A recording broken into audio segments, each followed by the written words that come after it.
Very good afternoon to all of students. कैसे हैं आप सभी लोग? मैं उम्मीद करता हूँ आप सभी लोग अच्छे होंगे। और हमारा टॉपिक रन हो रहा है डेफिनेट इंटीग्रल प्रॉपर्टीज। हम लोग प्रॉपर्टी नंबर 4 तक सीख चुके हैं। आज उसके आगे हम लोग प्रॉपर्टी नंबर 5 को डिस्कस करेंगे।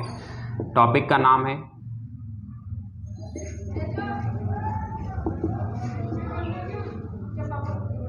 Definite integral. टॉपिक रन हो रहा है प्रॉपर्टीज में। प्रॉपर्टी नंबर 1 आप जानते हैं, जिसे हम लोग डमी वेरिएबल प्रॉपर्टी के नाम से भी जानते हैं, A to B F T D T. फिर इसी सीरीज में property number 2 A to B F x D x is also known as B to A F x D X. आपने इसे चेंज ऑफ लिमिट प्रॉपर्टी के नाम से जानते हैं। आप अपर लिमिट लोअर लिमिट को इंटरचेंज करेंगे तो आपको केवल नेगेटिव साइन का चेंजमेंट देखने को मिलेगा, न्यूमेरिकल वैल्यू सेम रहेगी। प्रॉपर्टी नंबर 3 आप जानते हैं, A to B F x D x is also known as A to B A to C F x D x plus C to B F x D X. Condition आप इसके लिए जानते हैं, C always lies between A to B. C always lies between A to B. इसी के साथ में property number 4 सीखा और इस पर बेस्ड कई क्वेश्चन हमें देखने को मिलेंगे। इसमें प्रॉपर्टी 4th का part a to B F x D x is also known as A to B f a plus b minus x D x. इसी के साथ इसी का पार्ट बी आपने सीखा, जिसमें आपने इसका एक स्पेशल केस सीखा, A to B F x D x equals to 0 to A F A minus X साथ में डी एक्स। प्रॉपर्टी नंबर 5 ये आज की क्लास में हमें सीखना है। इस प्रॉपर्टी को सीखने से पहले चलो थोड़ा सा बता देते हैं पहले, फिर उसके बाद एक्सप्लेन करते हैं। Limits minus a to plus a F x D x is known as minus 0 to A F x D x and second 0। ये तब जब f माइनस एक्स करने पर एफ एक्स मिलेगा, ये तब जब f माइनस एक्स करने पर आपको माइनस का एफ एक्स देखने को मिलेगा। ओवरऑल क्या आपको बताना चाहते हैं, क्या समझाना चाहते हैं? इसको इवन फंक्शन बोलते हैं, इसको ऑड फंक्शन बोलते हैं। अब अगर हम बात करते हैं इवन, तो याद रखना इवन से इवन नंबर्स भी होते हैं और इवन फंक्शंस भी होते हैं। इवन फंक्शन में प्रॉपर्टी ये होती है कि आप x का रिप्लेसमेंट माइनस एक्स से कराएंगे। क्या कहा? x का रिप्लेसमेंट आप माइनस एक्स से कराएंगे और रिप्लेसमेंट के बाद अगर आपको वापस से fx मिल जाता है तो इसका मतलब ये है कि ये फंक्शन इवन है। इसके एग्जांपल्स की अगर हम बात करते हैं तो एग्जांपल्स में जैसे हमने ले लिया fx equals to cos x. क्या कहा? fx equals to cos x, fx equals to x square, fx equals to x to the power 4, fx equals to mod of x। तो ये सब बच्चे किसके केसेस हैं? ये सारे के सारे केसेस हैं इवन फंक्शन के। जबकि इवन नंबर्स आप जानते हैं वो नंबर्स जो 2 से डिविजिबल होते हैं उनको किस कैटेगरी में रखा जाता है? इवन नंबर्स की कैटेगरी में रखा जाता है। फिलहाल मुझे लगता है कि इवन और ऑड भी आपको समझ आ गया होगा। तो जब भी आप बुक्स में देखेंगे तो आपको यहाँ पर देखने को मिलेगा व्हेन fx इज इवन। तो अगर fx एक इवन फंक्शन है तो आपके दिमाग में तुरंत बात जानी चाहिए कि हमें x का रिप्लेसमेंट किससे कराना है? माइनस fx से कराना है। अब अच्छा, ये रिप्लेसमेंट के बाद आप याद रखेंगे, अगर आपको मिलता है f minus x equals to minus f x, तो इसका मतलब ये होता है कि ये किसको रिप्रेजेंट कर रहा है? एक ऑड फंक्शन को रिप्रेजेंट कर रहा है। नंबर्स की जब हम बात करते हैं तो पूरे नंबर्स को 2 पार्ट्स में डिवाइड कर सकते हैं, एक इवन दूसरा ऑड। आप जानते हैं इसके अलावा इवन ऑड के अलावा फिर बाकी एग्जिस्ट नहीं करते हैं। हालांकि वो बात अलग है, फिर प्राइम नंबर्स, कृष्ण मूर्ति नंबर, ये कुछ वेरियस टाइप के नंबर्स हमें अलग से देखने को मिलते हैं। लेकिन अगर हम पूरे नंबर सिस्टम को डिवाइड करें तो हमें इवन और ऑड, इसके अलावा कुछ भी नहीं। फंक्शन में ऐसा नहीं होगा, आप याद रखेंगे। कुछ फंक्शंस हमारे पास इवन होते हैं, कुछ फंक्शंस ऑड होते हैं और कुछ ऐसे भी फंक्शंस होते हैं जो ना ही इवन होते हैं ना ही ऑड होते हैं। अगर हम बात करते हैं यहाँ पर ऑड फंक्शंस के कुछ केसेस की, तो आप आसानी से समझ सकते हैं। हमने fx इक्वल्स टू एक्स लिया।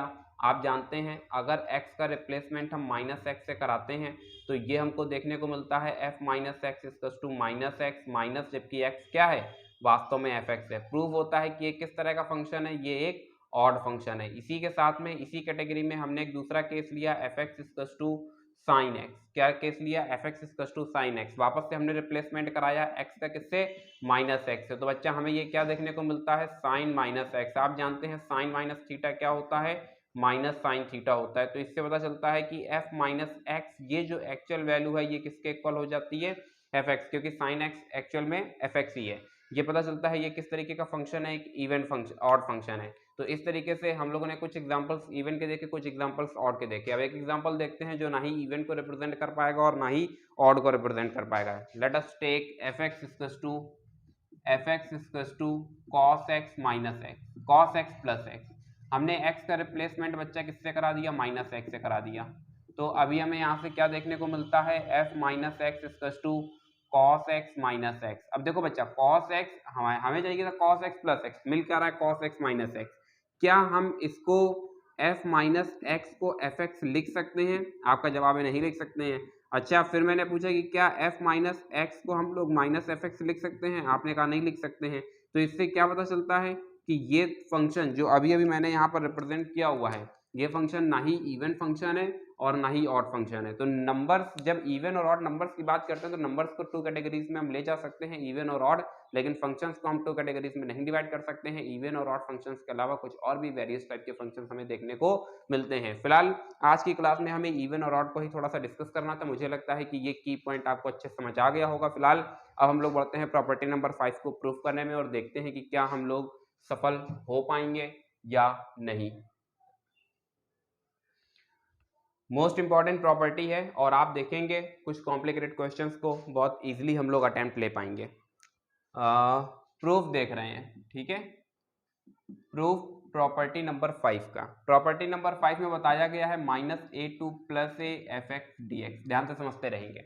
हमने क्या किया, यहाँ पर प्रॉपर्टी 3 को अप्लाई किया। प्रॉपर्टी 3 क्या कहती है कि ये जो लिमिट चल रहा है माइनस ए टू 0 पर लेकर के जाओ और फिर बच्चा डी एक्स फिर 0 to A F x D x. क्या इतनी बात समझ पाए? जो प्रूफ करके लाना है उसमें 0 टू ए आ रहा है, हमारे पास भी 0 टू ए आ रहा है। तो इसका मतलब हमें जो कंसीडर करना है वो कंसीडर क्या करना है, ये तो बाई प्रॉपर्टी 3 हमने इसे ब्रेक कर दिया। आप कंसीडर करेंगे जो ग्रीन में जो फर्स्ट इंटीग्रल है केवल इतने को डिस्कस करेंगे और कुछ भी नहीं, ठीक। तो इसे कंसीडर करने जा रहे हैं, इस इंटीग्रल को कंसीडर करने जा रहे हैं। फिलहाल कुछ अपने मन से नहीं कर रहे हैं, सब कुछ ये आपको एज इट इज प्रूफ करने के लिए दिया जाएगा। अब अगर आप यहाँ पर ध्यान से देखते हैं तो आपको साफ साफ पता चल रहा है बच्चा कि f माइनस एक्स है। तो हमने क्या किया, हमने लेट किया x equals to minus t. तो dx की वैल्यू क्या देखने को मिलती है, माइनस डी टी। ढेरों बार आपको समझा है कि जब भी डेफिनेट इंटीग्रल में हम कुछ लेट करते हैं तो हमें क्या करना होता है, व्हेन और देन। क्या कहा, व्हेन और then, when x then t। जब x हमारा चल रहा है माइनस ए टू 0, तो जब माइनस ए पुट किया देन वी गेट दी ए, 0 पर 0, ठीक है। तो जो लिमिट हमारी चल रही है माइनस ए टू 0 वो अब क्या चलेगी, ए टू 0, यानी माइनस ए के प्लेस पर प्लस ए आता है, ये 0 आता है। एक्स की जगह पर माइनस टी आता है, जबकि यहाँ से माइनस डी टी देखने को मिलता है। ये नेगेटिव साइन बच्चा क्या हो जाएगा, बाहर आ जाएगा। ए टू 0 यहाँ से आपको देखने को मिलेगा माइनस टी और डी टी। बच्चा हमने क्या किया, वापस से प्रॉपर्टी नंबर 2 को अप्लाई कर दिया। जैसे ही आप प्रॉपर्टी 2 को अप्लाई करते हैं हमें देखने को मिलता है ए टू 0 एफ माइनस टी और डी टी। अभी हमने क्या किया, यहाँ पर प्रॉपर्टी नंबर 1 को अप्लाई कर दिया है। प्रॉपर्टी नंबर 1 को जब हम अप्लाई करते हैं तो हमें यहाँ से देखने को मिलता है ए टू 0 फिर एफ माइनस एक्स और डी एक्स। क्या इतनी बात समझ पाए, क्या इतनी बात बेहतर तरह से समझ पाए? अब देखो थोड़ा सा इसको यहीं पर स्टॉप करते हैं और इधर समझने की कोशिश करते हैं। प्रॉपर्टी नंबर 1 प्रॉपर्टी नंबर 1 जब भी अप्लाई होगी ये हमेशा सोल्यूशन के बीच में कहीं पर अप्लाई होगी। ये कहां पर अप्लाई होगी, सोल्यूशन के बीच में कहीं पर अप्लाई होगी। बात समझे या नहीं समझे? जैसा कि अभी हमने यहाँ पर देखा प्रॉपर्टी नंबर 1 हमेशा सोल्यूशन के बीच में अप्लाई होगी, ठीक है। ये देखो वर्किंग यहाँ से स्टार्ट था, कहीं बीच में आकर के अप्लाई हो पाया। प्रॉपर्टी नंबर 2 ये भी सोल्यूशन के बीच में अप्लाई होगी। Rarest of the rare case आपको इनिशियली देखने को मिले, क्योंकि अगर इनिशियली कुछ लिमिट चेंज होती भी हैं तो हम सीधे भी इवैल्यूएट कर सकते हैं। प्रॉपर्टी 2 का अदरवाइज इस्तेमाल बीच में ही कहीं पर होगा, सोल्यूशन के बीच में ही। प्रॉपर्टी 3 जब भी इस्तेमाल होगी हमेशा इनिशियली बिल्कुल स्टार्टिंग पे ही लिमिट्स को ब्रेक करने के काम में आएगी। Property number 4 90% cases 70 to 80% cases already इससे और फिर कुछ केसेस पार्ट ए, यानी प्रॉपर्टी नंबर 4 आपके लिए मोस्ट इंपॉर्टेंट प्रॉपर्टी होगी। प्रॉपर्टी नंबर 5 पर अभी हम लोग काम कर रहे हैं। तो मुझे लगता है कि इतनी प्रॉपर्टीज जितनी भी लिखी हुई हैं कब किस कंडीशन में कौन कौन सी अप्लाई होंगी मैंने आपको बता दिया है। मैं उम्मीद करता हूं कि ये आपको अच्छे से समझ भी आई होंगी। फिलहाल अभी हम लोग कहाँ तक पहुंच पाए हैं, हम लोगों ने फर्स्ट इंटीग्रल को इवेलुएट कर लिया है और फर्स्ट इंटीग्रल की हम लोगों ने वैल्यू जनरेट कर ली है। ठीक है, देखो बच्चा ये प्रॉपर्टी प्रूव करना है, इसलिए इसको एज इट इज लिखा रहने देते हैं। ये वाली जो प्रॉपर्टी है मीन्स ये रिजल्ट आया है, ये किसकी वैल्यू है बच्चा, ये इसकी वैल्यू है। तो ओवरऑल अब हम क्या करने जा रहे हैं, जो अभी हमें देखने को मिल रहा था -a to plus a F x D x, वो असल में अब हमें देखने को मिलेगा 0 to A f minus x D x plus 0 to A F x D x. ठीक है, ये बच्चा वैल्यू उठाया और इस वैल्यू को उठा करके हमने कहाँ रख दिया है, इक्वेशन 1 में रख दिया है। इक्वेशन 1 बच्चा हमारे पास ये रही। क्या यहाँ तक कोई डाउट, क्या यहाँ तक कोई समस्या? थोड़ा सा ध्यान से देखो तो कुछ कॉमन देखने को मिल रहा है। 0 टू ए आपको देखने को मिलेगा F minus x plus f x और साथ में आपको देखने को मिलेगा डी एक्स। यहाँ से हमें क्या देखने को मिलता है, -a to plus a F x D x. ये ओवरऑल हमारे पास इतना आउटपुट आया। अब देखते हैं कि हम लोग क्या कर सकते हैं। बात तो फिर वही आ गई है, f माइनस एक्स और एफ एक्स। तो दो केस बनेंगे। Case number 1, when F x is even. अब एफ एक्स इज इवन मतलब इवन फंक्शन की बात की जा रही है। इसका मतलब ये हुआ कि f माइनस एक्स की वैल्यू क्या हो जाएगी, एफ एक्स हो जाएगी। अगर ये बात सही है तो बच्चा इस रिजल्ट को उठाओ, उठा करके पुट कर दो। जैसे ही आपने रखा तो आपको देखने को मिलेगा -a to plus a F x D x equals to 0 to A F x plus, फिर देखो बच्चा ये वाला एक एफ एक्स, ठीक, और यहाँ से डी एक्स, और सिंप्लीफाई किया तो हमें देखने को मिलता है 0 to A F x D x. क्या इतनी बात समझ पाए, क्या इतनी बात बेहतर तरह से समझ पाए? फिर आगे देखते हैं और समझने की कोशिश करते हैं कि इसका केस नंबर 2 क्या बन सकता है। हालांकि अब आप सभी लोग समझदार हैं तो मुझे कोई खास दिक्कत वाली बात नहीं है।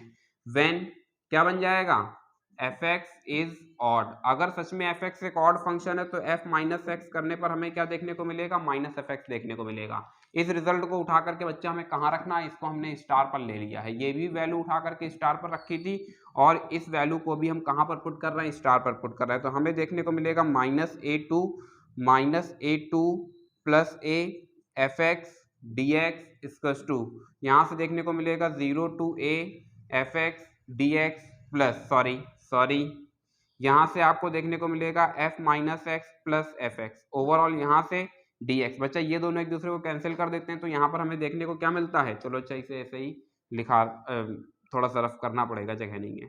तो ओवरऑल जैसे ही आपने f माइनस एक्स यहाँ पर पुट किया तो ये इसको कैंसिल कर देगा, अंदर हो जाता है 0। अभी यहाँ से क्या मिलता है, 0 मिलता है। ओवरऑल अभी हमें देखने को मिलता है क्या, कि अगर हम केस नंबर 1 और 2 को कंप्रेस कर दें, केस नंबर 1 और 2 को कंप्रेस कर दें तो हम बताएंगे फाइनली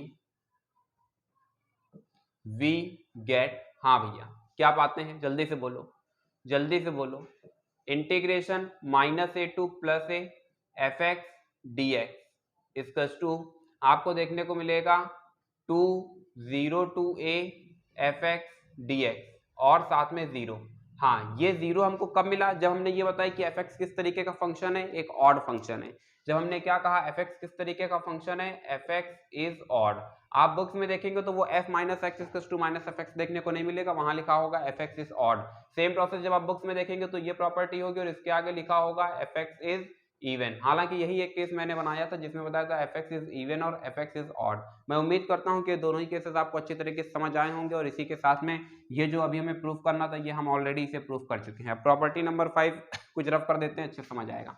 अब प्रॉपर्टी नंबर 5 पर बेस्ड कुछ क्वेश्चंस देखते हैं। हालांकि इसका प्रूफ अपने आप में थोड़ा सा बड़ा था, आपने देखा, मगर इसके ये जब प्रॉपर्टी अप्लाई होगी क्वेश्चंस पर तो थोड़ा सा फास्ट ट्रैक पर आप आंसर को गेन कर पाएंगे। इतने लेंथी इसके सॉल्यूशंस नहीं होते हैं इस प्रॉपर्टी पर बेस्ड क्वेश्चंस के।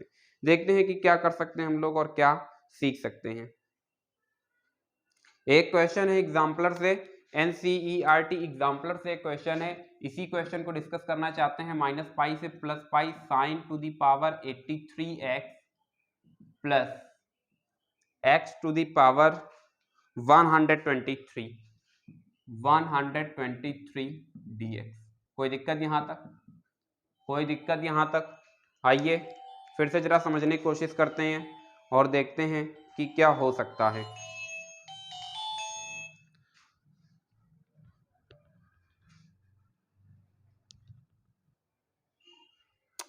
हाँ तो बच्चे, यहाँ भी हम लोग इस क्वेश्चन को डिस्कस करने जा रहे हैं। आइए जरा डिस्कस करते हैं कि यहाँ पर इस क्वेश्चन को किस तरीके से सॉल्व कर सकते हैं। हमने देखा कि यहाँ पर न्यूमेरिकल वैल्यूज दोनों सेम है। प्रॉपर्टी नंबर 5 कहाँ पर अप्लाई होगी? वहां पर अप्लाई होगी जहाँ पर न्यूमेरिकल वैल्यूज दोनों सेम होंगी और अपोजिट साइन पर होंगी। देखो ये भी ए है, ये भी है, न्यूमेरिकली दोनों सेम है, लेकिन ये पॉजिटिव है, ये निगेटिव है। तो क्या कहा? प्रॉपर्टी नंबर 5 वहां पर एप्लीकेबल होगा। प्रॉपर्टी नंबर 5 वहां पर एप्लीकेबल होगा जहां पर लिमिट्स न्यूमेरिकली सेम होंगे लेकिन अपोजिट साइन पर होंगे। चलिए जरा फिर देखते हैं कि क्या हो सकता है। तो हमने यहाँ से fx को देखा और fx हमारे पास क्या है? sin to the power 83x, sin to the power 83x plus x to the power 123। बच्चा हमने x का रिप्लेसमेंट किससे करा दिया? माइनस x से करा दिया। तो हमें क्या देखने को मिलता है? sin minus x to the power 83 minus x to the power 123। Sine minus theta क्या होता है? माइनस साइन थीटा होता है। तो minus sine x to the whole power 83 plus, और बच्चा यहाँ से देखो सिंपली आपको माइनस साइन देखने को मिल जाएगा। ओवरऑल यहाँ से भी एक नेगेटिव साइन देखने को मिलता है, और अगर हम नेगेटिव साइन को कॉमन करना चाहें तो हमें देखने को मिलता है साइन एक्स हरिओम sine to the power 83x plus x to the power 123। Overall ये जो है ये वही fx है जो गिवन किया गया है। हाँ भाई, हमने क्या अडॉप्ट किया था? f minus x. क्या मिला? माइनस fx मिला। ये कंडीशन किसकी होती है? कंडीशन होती है when fx is odd. fx is odd मतलब आपको पता है कि अगर फंक्शन ऑड है तो ओवरऑल हम सीधे कह सकते हैं कि जो माइनस पाई से plus pi sine to the power 83x plus x to the power 123 dx का आउटपुट ओवरऑल क्या मिल जाता है? 0 मिल जाता है। मैं उम्मीद करता हूं कि सोल्यूशन आपको बेहतर तरह से समझ आया होगा। फिलहाल एक बहुत ज्यादा जबरदस्त क्वेश्चन है, उसको अडॉप्ट करते हैं और उसके बाद में इस टॉपिक को मींस ये प्रॉपर्टी नंबर 5 हम लोग इसी जगह से क्लोज कर देंगे। देखते हैं कि क्या सीख सकते हैं और क्या कर सकते हैं। एग्जाम्पलर अपने आप में बहुत ही ज्यादा जबरदस्त बुक है। एग्जाम्पलर का एक एक लाइन अच्छी तरह से पढ़ो, एक एक लाइन, ठीक है। मुझे नहीं लगता है कि एग्जाम्पलर और एनसीईआरटी टेक्स्ट बुक दो को पढ़ने के बाद में शायद किसी रिफ्रेशर की जरूरत पड़े, मगर फिर भी सबका अपना अपना मन है, तो रिफ्रेशर अगर आप लेना चाहें तो ले सकते हैं। अदरवाइज एक क्वेश्चन मैं आपको होमवर्क के लिए दे रहा हूं, और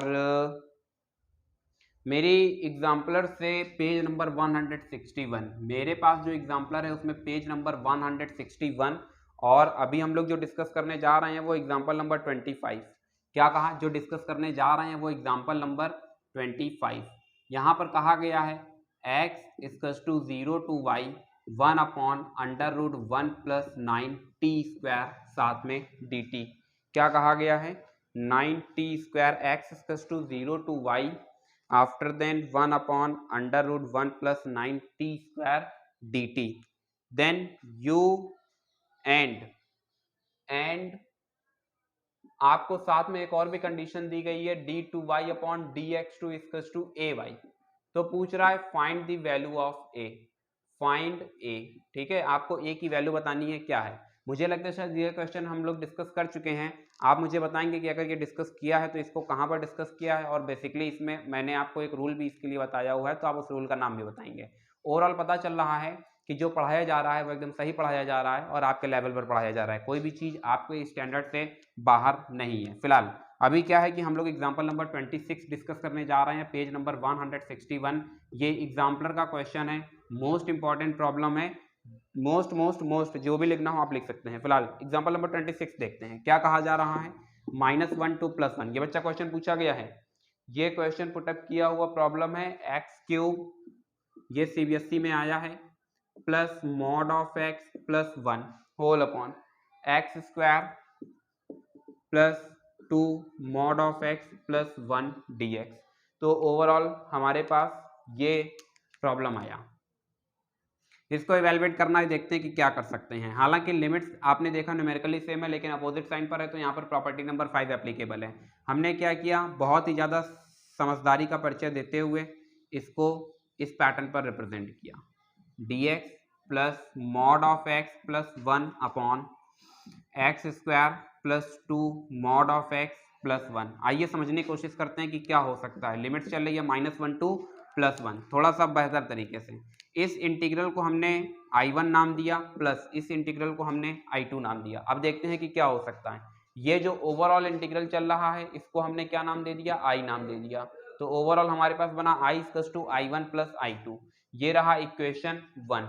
यहाँ से देखते हैं वेयर I1 की जो बच्चा वैल्यू है हमारे पास, वो वैल्यू क्या है, -1 to +1 x1 x² 2 mod of x +1 साथ में dx। ठीक है, अभी हमने क्या किया, हमने यहाँ से फंक्शन को देखा। फंक्शन हमारे पास क्या है, x³ x² + 2 mod of x +1। अच्छा, हम क्या कराने चाहते हैं, हम x का रिप्लेसमेंट -x से कराना चाहते हैं। क्यों कराना चाहते हैं आपको शायद पता है। यहाँ से -x³ -x² + 2 mod of -x +1, यहाँ से आपको एक नेगेटिव साइन देखने को मिलता है, जबकि यहाँ से x², यहाँ से 2 mod of x और यहाँ से +1। अगर हम यहाँ से माइनस साइन को कॉमन कर लेते हैं तो मुझे लगता है कि शायद fx देखने को मिल जाता है। एडॉप्ट क्या किया था, f - x, मिल क्या गया -fx। ये क्या बता रहा है कि fx किस तरीके का है, एक ऑड फंक्शन है। प्रॉपर्टी नंबर 5 क्या कहती है कि अगर ये ऑड है तो यहाँ से I1 की वैल्यू क्या हो जाती है, 0 हो जाती है। किसके अकॉर्डिंग, बाई प्रॉपर्टी 5। ठीक है, अब ये याद रखना कि अलग अलग बुक्स में अलग अलग डिस्क्रिप्शन है प्रॉपर्टीज का। कोई भी रिफ्रेशर अलग अलग उठाओगे तो वहां पर अलग अलग तरीके से डिफाइन है। तो प्रॉपर्टी 5 ऐसे नहीं याद कर लेना कि प्रॉपर्टी 5 वो है। ठीक है, खुद एनसीईआरटी की टेक्स्ट बुक देखोगे तो वहां पर ये प्रॉपर्टीज अलग अलग तरीके से डिफाइन की गई हैं। तो कुल मिलाकर के आपको प्रॉपर्टी मेंशन करना पड़ेगा। फिलहाल I2 की तरफ बढ़ रहे हैं, I2 की तरफ बढ़ रहे हैं और I2 हमारे पास क्या है, -1 to +1 mod of x +1 x² 2 mod of x +1। ठीक है भाई, समझने की कोशिश करते हैं। हमने वापस से क्या किया बच्चा, इसको gx मान लेते हैं। इसको क्या मान लेते हैं, gx मान लेते हैं, जो अंदर लिख दिया गया है इंटीग्रेंट। यहाँ से gx है mod of x +1 upon x² + 2 mod of x +1। तो g - x की वैल्यू हमारे पास क्या आ जाती है, -x +1 upon -x² + 2 mod of -x +1। तो g - x की वैल्यू हमारे पास आ जाती है x, मॉड नेगेटिव को पॉजिटिव कर देगा, यहाँ से x² + 2 mod of x +1। Overall हमें मिल क्या जाता है बच्चा, g - x कराने पर gx मिलता है।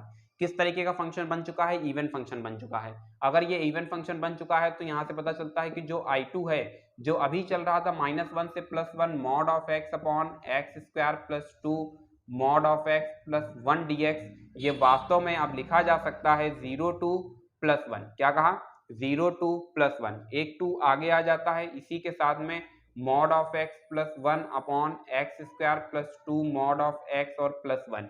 मॉडुलस की एक दिन मैंने आपको डेफिनेशन बताई थी कि mod of x किस तरीके से डिफाइन होता है, चलिए देख लेते हैं। एक x दूसरा -x, ये ग्रेटर देन 0, ये लेस देन 0।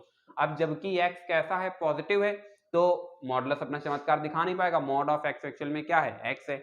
यहाँ पर डेफिनेट इंटीग्रल में मैंने आपको कई बार बताया कि यहाँ पर ये जो x होता है, ये लिमिट किसकी डिफाइन है, x की डिफाइन है। अब x कहाँ से कहाँ तक है, 0 से 1 के बीच में है। अगर x 0 से 1 के बीच में है तो बच्चा 0 से 1 के बीच में मतलब क्या, x कैसा हो चुका है, पॉजिटिव हो चुका है। अगर पॉजिटिव हो चुका है तो यानी जो mod of x है वही वास्तव में क्या है, वही वास्तव में x है। तो हम क्या करेंगे, mod of x की जगह पर बच्चा क्या रिप्रेजेंट करेंगे, x रिप्रेजेंट करेंगे। क्या इतनी बात समझ पाए, क्या इतनी बात बेहतर तरह से समझ पाए। होमवर्क ये तुम्हारा रहा जो यहाँ पर मेंशन है, और इसके लिए आप मुझे पूरा इसका बताएंगे कि इसको कहाँ पर हम लोगों ने सीखा, किस तरह से सीखा और आप कितना सीख पा रहे हैं। फिलहाल अभी आजकल क्या है कि मुझे लगता है आप लोग थोड़ा सा पढ़ाई आपकी कुछ ढीली चल रही है। बच्चा मन लगा के पढ़ाई करो, क्योंकि ये जो टॉपिक चल रहा है ये मोस्ट इंपॉर्टेंट टॉपिक चल रहा है। समझे या नहीं समझे। इक्वेशन नंबर 1 देखो मैं रफ नहीं कर रहा हूँ क्योंकि अभी इसकी जरूरत पड़ने वाली है। वहां से I2 ये बच्चा I2 चल रहा है, ये क्या चल रहा है, I2 चल रहा है। ठीक है, सही लिखा है I2 अब बच्चा मॉडुलस अपना रोल खत्म कर देगा तो हम इसे सीधे लिख सकते हैं 0 to 1 x + 1 upon x² + 2x + 1 dx। थोड़ा जरा ध्यान से देखो तो आपको समझ में आ जाएगा कि जो डिनोमिनेटर में लिखा है उसको हम अच्छी तरह से जानते हैं। क्या जानते हैं, x + 1 का होल स्क्वायर dx। बच्चा ये इसकी एक पावर कैंसिल कर देता है, तो I2 की वैल्यू हमारे पास क्या आ जाती है, 0 to 1 अपॉन x + 1 dx। अरे बच्चा हमने इसको क्या कर दिया, इंटीग्रेट कर दिया। हमें क्या देखने को मिलता है, x + 1 देखने को मिलता है। क्या देखने को मिला, 0 to 1। एक बार हमें क्या देखने को मिलता है, अपर लिमिट से तुम्हें देखने को मिलेगा log 2 माइनस लोअर लिमिट में आप बताएंगे, आपके लिए एच डब्ल्यू है कि log 1 की वैल्यू क्या होती है, what is the value of log 1। बात समझे या नहीं समझे? तो कुल मिलाकर के हमारे पास जो आया वो क्या आया, I2 इक्वल्स टू 2 log 2। अब हमें क्या करना है, पुटिंग I1 एंड I2 इन 1। जैसे ही हमने ये देखो यही इक्वेशन लिखी हुई है बच्चा, कुछ करने की जरूरत ही नहीं है। तो I1 तो हो गया है 0, यहाँ से मिल जाता है 2 log 2। ओवरऑल हमारे पास जो आउटपुट आया वो क्या आ गया, I इक्वल्स टू 2 log 2। तो मैं उम्मीद करता हूँ कि आपको ये पूरा सोल्यूशन समझ आया होगा। फिलहाल प्रॉपर्टी नंबर 5 किस तरीके से काम करती है और ये कहाँ पर एप्लीकेबल है, किस तरह से पहचानेंगे कि प्रॉपर्टी 5 को हमें अप्लाई करना है या नहीं करना है, बहुत सारे सवालों के जवाब शायद अब आपको मिल चुके हैं। फिलहाल आज के लिए बस इतना ही। Thank you so much to all of you and may God bless you all.